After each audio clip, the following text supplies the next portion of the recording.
Olá, pessoal. Vamos começar o último tema deste semestre. Então, estamos finalizando o ano. A gente já está aí quase Natal, quase Ano Novo, 2022 está batendo as nossas portas e a gente está encerrando, portanto, esse semestre. Esse semestre a gente encerra com prescrição e decadência, que é um tema que diz respeito ao tempo. E o tempo, ele é crucial, ele é severo, ele é cruel com o direito. Se você perde um prazo no processo, você não pode refazer esse prazo. Preclusão. Se você perde um prazo de direito material, que é um prazo do direito civil, não é que você não possa mais fazer, você perdeu o direito, essa é a ideia da decadência, ou você perdeu a pretensão, essa é a ideia da prescrição. Então é gravíssimo, é um tema super importante, é um tema que resolve muita coisa se você for réu, ou complica muita coisa se você for autor, né? Se você está pleiteando alguma coisa, você não podia mais pleitear porque prescreveu, você tem aí um grande problema. Prescrição e decadência são dois temas muito importantíssimos a serem tratados. Então, a gente vai falar um pouquinho sobre eles e eu peço que vocês guardem muito bem esses temas. Então, vamos lá. Para falar de prescrição e decadência, a gente precisa entender essa importância do tempo, né, dentro do direito. O direito, ele não fica disponível, por assim dizer, para sempre, né? E ele não pode aqui que uma pessoa venha, ele não pode ficar aguardando que uma pessoa venha me processar, por exemplo, daqui 20, 30 anos. Eu tenho que ter uma segurança jurídica, tá? Então, a prescrição e a decadência são duas figuras que vão, uma vai atacar o direito, que é a decadência, e outra vai atacar a pretensão, que é a prescrição. Vou explicar isso direitinho para vocês, mas só para vocês já irem entendendo o que elas são. A ideia é que, para uma segurança jurídica, para evitar que, por exemplo, durante o processo você alegue alguma coisa que precisa de testemunha e já não tem mais, porque passou muito tempo, ou as pessoas já não se lembram mais, ou os documentos se perderam, porque até mesmo os documentos eu não preciso guardar ad eterno, a gente tem essas figuras de prescrição e decadência, para que possa aqui ter uma relação com o tempo, né? Para que você faça as coisas durante um certo tempo. Para quem não é do direito, ou não tem contato com o direito, falar que você pode até ter um direito, mas você não pode pedir a sua pretensão, pode parecer a maior injustiça do mundo, que é a prescrição. Mas se você pensar, ora, eu não posso ficar esperando para sempre alguém me processar. Então vamos pensar o seguinte, né? A prescrição, que é relacionada com pretensão, ela está muito relacionada, por exemplo, com tempo para cobrar uma dívida. Ora, se você tem um credor, esse credor não te cobrou, faz 10 anos que ele não te cobra, você já esqueceu a dívida, você já contraiu outras dívidas. Será que é justo, depois de 10 anos, ele vir te cobrar e você já com outras dívidas, você que organizar toda a sua papelada? O direito entende que não. O direito entende que o credor também tem que ser diligente, que o credor tem que pedir no tempo certo. Então, às vezes, quando a gente fala, principalmente no curso de direito, né, a gente diz, olha, você tem um prazo para pedir a verificação da tua nota, olha, você tem um prazo para pedir revisão, e as pessoas não fazem, isso nos assusta, porque tudo no direito tem prazo. Tem até um brocardo latino que diz o seguinte, o direito não socorre aqueles que dormem. Eu não gosto muito desse brocardo, porque não estamos a dormir, né? A pessoa, às vezes, simplesmente deixou passar, ela não foi diligente, né? Não é um dormir, é uma falta de diligência. E aí, se a pessoa não foi diligente, se ela não cuidou do prazo, se ela não fez as coisas no prazo, ela não pode fazer depois. A prescrição é porque ela perde a pretensão, ela pode até ter o direito, mas ela não pode mais pretender isso, e a decadência, ela perde o direito. Vamos entender um pouquinho do que é prescrição e decadência no sentido das diferenças entre as duas, porque ambas têm relação com o tempo, mas ambas têm diferenças muito cruciais, sendo que uma é muito mais agressiva, muito mais forte do que outra, mas as duas impedem que você processe alguém. Você não pode nem processar a pessoa. Não é um prazo durante o processo que precluiu porque não pode mais realizar. é que você não podia nem ter começado aquele processo. Se você inicia um processo cuja pretensão prescreveu ou o direito decaiu, você vai ter que pagar sucumbência para outra parte, porque você não devia estar processando essa pessoa. Olha que gravidade, né? Quando a gente fala em pretensão, ela tem relação com direito subjetivo. E quando a gente fala em decadência, tem relação com direito potestativo. Lembram dessas distinções? Vocês estudaram lá no primeiro semestre, pessoas e bens, e talvez alguns tenham pensado, nunca vou usar isso. Está usando agora. Tudo que vocês aprendem aqui, vocês vão usar em algum momento. Lembrando que tudo que vocês aprenderam, vocês agora são graduados, ninguém vai ficar repetindo o conceito que você tem que saber. Então, cuidado, pessoal. Tem que guardar, tem que entender e tem que lembrar, porque o conceito já foi explicado. Depois, a gente só menciona. Aqui, eu vou ser boazinha e vou explicar um pouquinho o que é o direito subjetivo e o direito potestativo, mas que vocês já tiveram, né? O que era o direito subjetivo? A ideia do direito subjetivo é quando um sujeito, que a gente vai chamar aqui de sujeito ativo, tem um direito e um sujeito, que a gente vai chamar de sujeito passivo, tem um dever. A ideia do direito subjetivo é que esta pessoa que tem um direito pode exigir desta pessoa que tem um dever um comportamento. O melhor exemplo de um direito subjetivo é dívida. O credor pode exigir do devedor o pagamento.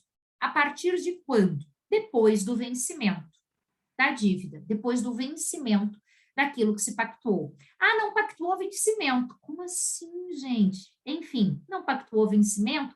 Vamos conversar, vamos interpelar, né, fazer uma notificação para que a pessoa saiba que ela tem que pagar a partir daquele momento. Vou ter que dizer, você está aqui agora em mora. Se você não efetuou o pagamento até hoje, amanhã você estará em mora. Enfim, tudo isso vocês vão estudar mais para frente, mas só para vocês guardarem. Bom, se uma pessoa, né, ela é credora de um valor e a pessoa que é devedora tem que pagar para ela no dia 10, o credor não pode ir no dia 5 cobrar. Ele só poderá ir depois do dia 10. O direito subjetivo, ele exige do outro um comportamento e ele só pode exigir esse comportamento depois que não cumpriu. Então, o credor só pode exigir e cobrar do devedor depois da data, depois do vencimento. Antes do dia 10, não pode processar. O credor não pode processar esse devedor antes do dia 10. Por quê? Porque o devedor tem até o dia 10 para pagar. No dia 11, aí pode. Porque daí esse direito subjetivo do credor não foi cumprido. Direito potestativo é diferente. Lembram? Direito potestativo é quando o sujeito ativo, ele tem um direito que o sujeito passivo simplesmente se sujeita a ele. O sujeito passivo simplesmente corresponde e cumpre aquilo que este daqui tem que fazer. O sujeito passivo tem que simplesmente realizar algo, né? Ele não vai fazer um comportamento, ele tem que simplesmente, aceito isso. Exemplo de direito potestativo, pedido de demissão. Ora, o empregador, ele não pode exigir que o empregado se mantenha no contrato de trabalho. Da mesma forma que o empregado não pode se exigir se manter no contrato de trabalho, porque o empregador poderá demiti-lo. A demissão, seja ela a demissão por parte do empregador ou por parte do empregado, tratam-se de direitos subjetivos. A hora que um estagiário, né, o meu estagiário pediu para sair do escritório, demissão, eu não posso fazer nada, eu tenho que me submeter, eu me sujeito àquilo. A gente vai discutir, né, na questão do estágio, valores, às vezes em emprego, questões de aviso prévio, mas só. A demissão em si eu não discuto, eu simplesmente me sujeito a ela.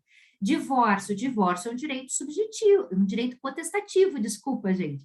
Por quê? Porque eu simplesmente me sujeito a ele, né? A pessoa quer pedir, não vou dar o divórcio. Querido, não tem isso. É um direito potestativo, você simplesmente se sujeita.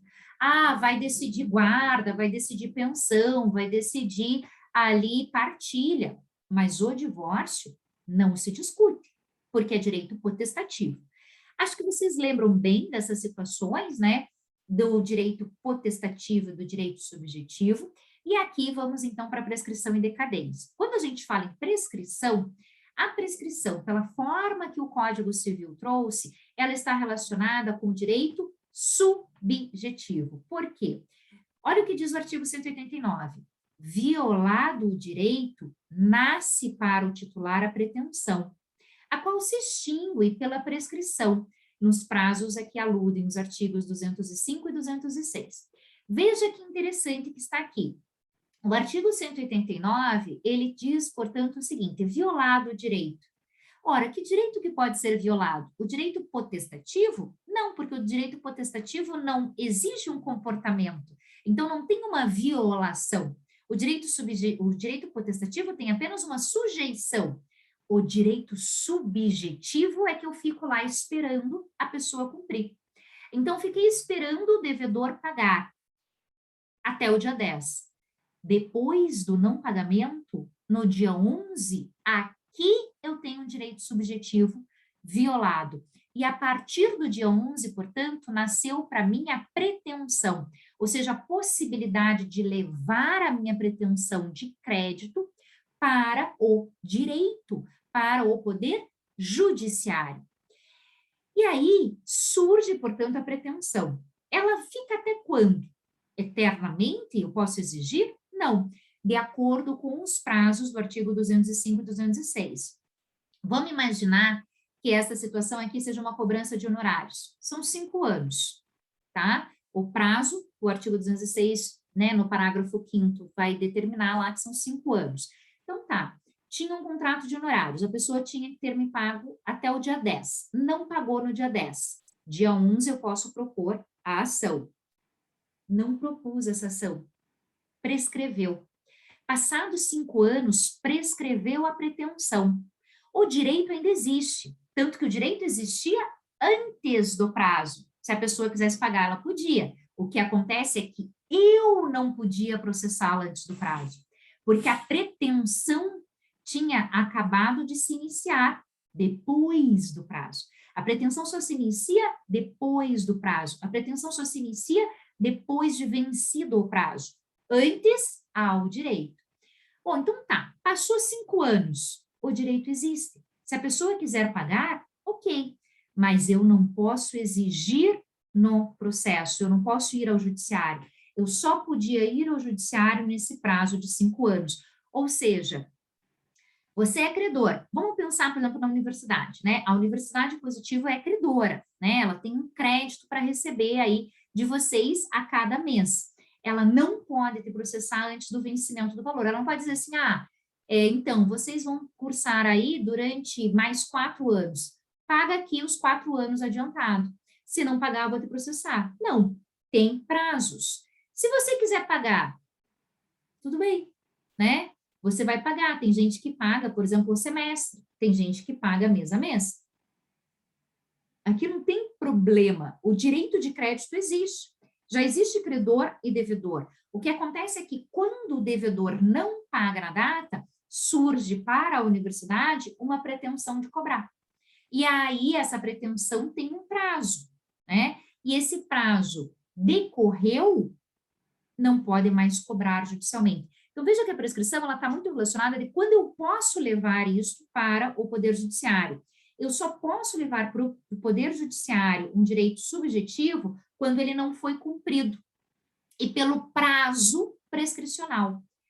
Depois desse prazo, eu não tenho mais pretensão. Então, minha pretensão surge da violação do direito e se encerra com a prescrição. O direito tinha antes e tem depois. A prescrição, portanto, ela só ataca a pretensão. Olha que fácil, prescrição, pretensão. E o prazo está lá no artigo 205 e 206. A decadência, pessoal, é diferente. Porque a decadência é, surgiu o direito, eu já posso pleitear. Então, a decadência, ela não espera vencimento, porque não tem aqui um comportamento da outra parte. A outra parte simplesmente tem que se sujeitar ao que eu quero, né? Se a gente pensar, por exemplo, nos defeitos do negócio jurídico que nós estudamos, fiz aqui um negócio jurídico por erro. Eu tenho 4 anos. A partir de qual momento? A partir do momento que o negócio foi celebrado. A partir do momento que o negócio foi celebrado, eu tenho 4 anos. Passou 4 anos, não tenho mais direito. Veja como a decadência, ela é mais forte, por assim dizer, porque ela começa junto com o direito e quando ela termina, ela encerra o direito. Enquanto a prescrição, ela começa quando o direito é violado, então o direito existe antes. E aí aqui eu tenho o prazo prescricional. Acabou o prazo prescricional, fica só o direito. Eu só não posso levá-lo ao judiciário. A decadência, eu não tenho mais direito. Não tem mais direito nenhum. Então, a gente tem vários prazos que são prazos que surgem com o direito. É isso a ideia do direito potestativo, essa é a ideia do direito decadencial. Uma coisa que o Código Civil traz e que é muito boa, né, aqui para quem está estudando agora, é que os prazos prescricionais, eles estão ali do artigo 205 e 206. Todos os outros prazos que o legislador trouxer durante o código são decadenciais. Então, daí tem lá, olha, um ascendente vendeu para o descendente, tem aqui a possibilidade de pleitear a anulabilidade. Qual é o prazo? Prescrição ou decadência? Está lá em compra e venda, é decadência. A partir do momento que teve a compra e venda, surge o prazo que é de 2 anos, tá? A anulabilidade é 2 anos. Só vai ser prazo de 4 anos quando a gente estiver falando dos defeitos do negócio jurídico, mas o normal é que seja de 2 anos. Então, olha que interessante. A decadência está em dúvida, está no meio do código, está na parte geral ou na parte especial, mas não no artigo 205 e 206, então é decadência. O legislador teve essa preocupação porque tinha muitas dúvidas, e é importante saber, né, gente? Porque senão eu não posso nem cumprir esse prazo, né, depois. Ai, mas eu quero anular, tudo bem, concordo. Não pode, não pode. O que as partes podem fazer é uma outra negociação, mas não anular aquela, porque aquela já não pode mais ser anulada, porque ela se tornou plenamente válida, perdeu o direito. Uma outra coisa que é interessante, que vale a pena ressaltar, é que a prescrição, os prazos dela decorrem da lei. Os prazos prescricionais não podem ser convencionados, enquanto a decadência tem prazos que decorrem da lei, ali no Código Civil a parte geral, a parte especial, e tem prazos que podem ser convencionados. Sabe por quê? Porque a decadência está relacionada com um direito. Então, se eu tenho um direito, eu te dou um direito, eu te dou um prazo para você exercer esse direito. A gente tem alguns exemplos, né? Então, assim, a gente tem situações de, a pessoa vai fazer um cursinho. Você vai fazer um cursinho para uma prova, né? E aí a empresa, a escola que faz o cursinho, ela te dá aqui uma possibilidade de que, enquanto você estiver fazendo o cursinho, se você comparecer todos os dias na aula, se você fizer todos os simulados, você tiver boas notas, se não passar, ela vai te dar um cursinho novo para o próximo concurso. Sensacional! E aí ela está te dando, portanto, um direito. Esse direito está na lei? Não, é um direito que só esse cursinho está me dando, é uma promoção que só ele está me dando. E aí ele diz, só que você tem que exercer isso no prazo de 1 ano. Este prazo é decadencial, porque este prazo foi ele que te deu, o cursinho que te deu. O cursinho criou um direito e te deu um prazo. É o prazo de garantia. O prazo de garantia é um prazo decadencial. Eu vou conversar com você e falar assim, olha, tem aqui um prazo de 30 dias. Além do prazo de 90 dias, por exemplo, que decorre da lei, que é Código de Defesa do Consumidor, né? Mas aqui só porque muita gente acaba, né, falando sempre em CDC, o Código Civil é outro prazo. Mas o Código de Defesa do Consumidor é 90 dias. Além dos 90 dias, eu te dou mais 30. Quando acontece exatamente aquilo que a garantia cobre, eu simplesmente tenho que me sujeitar. Eu simplesmente tenho que cumprir. É prazo decadencial, porque é direito potestativo. Então, aqui tem uma diferença também entre prescrição e decadência. Prescrição pode ser impedida, pode ser interrompida, pode ser suspendida. Ou seja, há momentos em que não corre o prazo de prescrição. Há momentos em que correu o prazo e eu interrompo esse prazo. Há momentos em que eu só suspendo e depois volta a correr. A decadência não tem isso. Começou a contagem do prazo decadencial, ele não para. tá? Há apenas um impedimento da decadência, que é para os absolutamente incapazes, que não corre, até porque o absolutamente incapaz seria um pouco, assim, injusto, né, por assim pensar, poxa, eu olho para você e não te dou valor para o que você diz, mas ao mesmo tempo exijo que você diga em determinados momentos. Então, a ideia do prazo decadencial, ele tem esse problema, né? Se é absolutamente incapaz, não corre o prazo. E o relativamente incapaz não corre o prazo quando ele vai pleitear dos seus representantes. Então, aquele relativamente incapaz que percebe, depois que foi lesado, depois que foi prejudicado pelos pais ou pelos seus representantes, a hora que ele vai processar, ele terá direito aqui a processar com o prazo quando ele está maior. Mas é só isso. Nada além disso interrompe o prazo decadencial. O prescricional tem impedimento, tem interrupção, tem suspensão. A decadência não tem. A decadência começa como um rolo compressor. Ela vai passando por cima de tudo. Essa contagem de prazo, ela é devastadora. Ela é muito forte. Aqui, só para vocês entenderem, o artigo 197 e 198 trata de interrupção de prazo prescricional. Ele diz lá, olha, entre cônjuges na sociedade conjugal, não conta o prazo. Então, se o marido deve para a esposa, ou a esposa deve para o marido, não conta o prazo. Só vai contar a hora que eles encerrarem ali a relação conjugal. Entre ascendente e descendente, durante o poder familiar, não conta o prazo. Da prescrição, gente, da decadência conta, tá? Então, não adianta falar assim, ah, ele tem 16 anos, mas tinha aqui o poder familiar. Não, mas para decadência, isso não é interrupção, tá? Entre tutelados ou curatelados, os seus tutores ou curadores, durante a tutela ou curatela. Eu gosto de chamar esse artigo 197 de artigo sobre o prazo familiar, porque todas as relações aqui têm uma relação de família, né? Então, não corre porque tem uma relação familiar que quer ser protegida pela legislação. Já o artigo 198, aqui sim tem uma questão que vai para a prescrição, que é o 198, inciso 1. Não corre a prescrição contra os incapazes, de que trata o artigo 3º. O artigo 3º trata de absolutamente incapaz. Então, absolutamente incapaz não vai contar nem prazo prescricional, nem prazo decadencial. Para os demais, conta. A pessoa está fora do país, né? Em serviço público. Então, ela está servindo o país, seja pela União, seja pelos estados, pelos municípios. Gente, não corre. Ele está fazendo um serviço, né, aqui de interesse público. É um diplomata, é alguém que está fora por causa, né, da situação de serviço, não vai correr contra ele a prescrição. Contra ele, tá? Em favor dele, a gente pode ter prescrição que seja em favor dele, tá? Contra os que se acharem servindo nas Forças Armadas em tempo de guerra, missão de paz não vale, em tempo de guerra não corre a prescrição. Aqui eu trouxe para vocês, já que falei no artigo 205 e 206, esses artigos. O artigo 205 traz a prescrição como uma forma geral. Olha, ocorre em 10 anos a prescrição.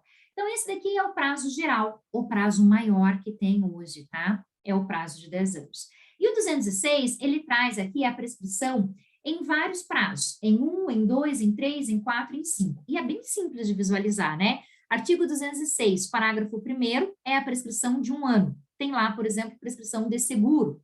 É só ir lá e ver quais são os prazos que prescrevem 1 ano. Aí a gente tem a prescrição de 2 anos, está no parágrafo 2º. Olha a lógica, né, gente? O que corre em 2 anos? Apenas vai prescrever em 2 anos a pretensão de haver aqui prestações alimentares a partir da data em que se vencer. Aqui é importante ressaltar isso, pessoal. Tem lá um pedido de alimentos que foi julgado há 10 anos atrás e a pessoa nunca pagou. Posso pedir? Não, eu só vou conseguir pedir de 2 anos para cá. O restante prescreveu. Se a pessoa quiser pagar voluntariamente, ok, mas você não pode mais pleitear. Por quê? Porque o direito não socorre aqueles que dormem. Prefiro aqueles que não foram diligentes.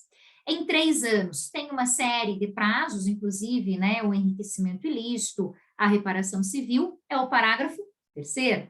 Em 4, a pretensão relativa à tutela, né, a contar da data da aprovação das contas, Então, as contas foram aprovadas, tem 4 anos para reclamar essas contas, e aí está no parágrafo 4º, e em 5 anos está no parágrafo 5º, e daí você tem lá verbas de hotelaria, verbas de prestação de serviços, inclusive de escrivaninha, né? Escrivania. Nossa, escrivaninha foi ótimo, né, gente? Escrivania, que é o quê? São as custas processuais da secretaria. Prescrevem em 5 anos se não foram pagas. Aqui é mais por curiosidade, depois vocês podem ler esses artigos até para verem, eles são bem didáticos, são bem fáceis de entender e a gente pode discutir depois em aula, né? O artigo 207 e o 208 vai trazer a decadência, trazendo aqui uma diferença, porque a decadência, salvo disposição legal em contrária, não tem aplicação de impedimento, de suspensão, de interrupção. Ela é um rolo compressor, ela começa, ela não para mais, a não ser que seja o artigo 195, que fala do relativamente incapaz em face do seu representante, ou o artigo 198, inciso 1, que a gente acabou de ver, que é o absolutamente incapaz. O restante, gente, começou o prazo decadencial, ele não para. Uma outra diferença que eu queria ressaltar para vocês é que a prescrição pode ser renunciada. A prescrição, ela é só a pretensão, o direito ainda existe. Então, por exemplo, se eu sou o devedor, estou devendo para você, prescreveu semana passada, aí eu olho e falo assim, poxa, não propôs ação, né? E aí eu vou lá e pago voluntariamente. Eu posso pagar. Essa é a ideia da renúncia da prescrição. O direito de crédito ainda existe, portanto, né, que o meu dever jurídico também, o que não pode ser pleiteado judicialmente. Um prazo prescricional que sempre me preocupa muito é o prazo de 1 ano, porque ele é curto. 1 ano é pouco para você propor uma ação. E sabe o que tem esse prazo de 1 ano? Seguro. Você acha que uma seguradora, se você não propuser a ação, ela vai pagar voluntariamente? Não sei. Eu acho que as seguradoras, elas acabam lendo cláusulas de não indenizar com interpretações mais extensivas e favoráveis a ela, né? Não sei se ela vai pagar voluntariamente depois, mas a prescrição da seguradora, se ela quiser pagar voluntariamente depois, ela pode. Eu não sei se vai acontecer, mas poder, ela pode. A decadência não pode ser renunciada, porque como ela ataca o direito não existe mais. Então, eu não tenho como discutir algo que não existe mais. Então, ela não pode ser renunciada. E aí, a gente finaliza a prescrição e decadência, que é esse tema super importante sobre o tempo, que é esse tema super importante para discutir aí, que tem um monte de coisa que pode discutir, e que nos processos, gente, tem várias possibilidades de você conseguir terminar um processo simplesmente alegando prescrição e decadência. É dos temas dessa parte inicial, que é a teoria geral, que eu mais gosto, porque apesar, né, dos direitos da personalidade ser uma coisa que discute-se muito, mas aqui, com prescrição e decadência, eu resolvo assim o processo, sabe por quê? Porque prescrição e decadência resolve com mérito, é sentença que conta para o juiz como sentença que ele viu todo o processo. Então, o juiz dá atenção a essa alegação. Então, cuidado, não proponha uma ação prescrita e não proponha um direito decaído. Prescrição e decadência são super importantes. E era isso, pessoal. E aí a gente encerra este nosso semestre, encerra este nosso ano. E eu espero, né, que a gente possa aí estar presente no ano que vem. Passei o ano inteiro dizendo, deve voltar, deve voltar, deve voltar, e agora terminou um ano e não voltou, né? Mas vamos lá, né? Espero que 2022 seja melhor e desejo um ótimo ano novo para todos vocês desde já. Até!